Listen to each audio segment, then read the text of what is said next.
The river needs to be taken better care of. Rich Cogan's working to make sure it is. He heads the Ohio River Foundation, a nonprofit working to cut back the pollution dump into the Ohio River and into the air above it.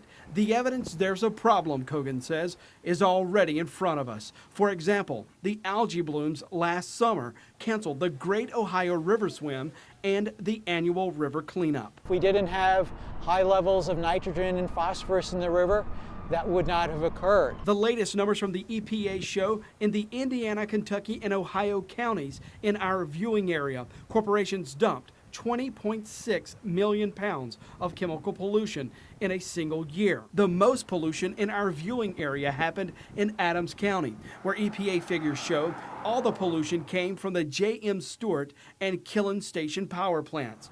4.7 million pounds of pollution dumped in 1 year. EPA records show 2.1 million pounds left those stacks and another 17,000 pounds dumped into the Ohio River. The second highest is Hamilton County, with more than 4 million pounds of pollutants, almost all coming from Dynegy's Miami Fort Station.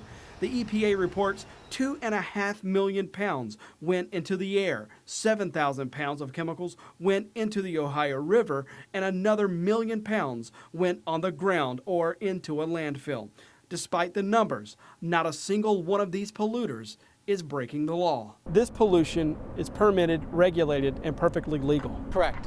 And that's part of the problem. The state and feds regulate, track, and allow the dumping. With all the regulation, with all the tracking of chemicals, could this possibly be the best it may ever get? No, I don't. Number 2 in the nation for power plant pollution. Laura Burns is the Ohio point person for Moms Clean Air Force, a nationwide group working to get lawmakers to pass more regulation of polluters. A lot of these power plants have drastically cut emissions. Good.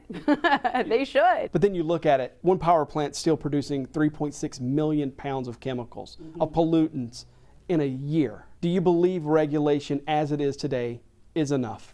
I don't. Burns's group blames power plant emissions for what they say is increases in asthma among Ohio children and breathing problems in the elderly.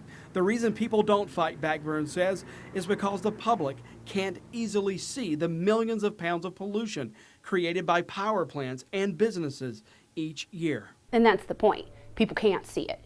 It's not all in one place, so it seems like it's not that big of a deal, that people are overreacting or being paranoid or whatever. But again, just because you can't see it doesn't mean that it's not there. Do they really know the impact these chemicals are having? In some cases, the answer is yes, and in some cases, the answer is no.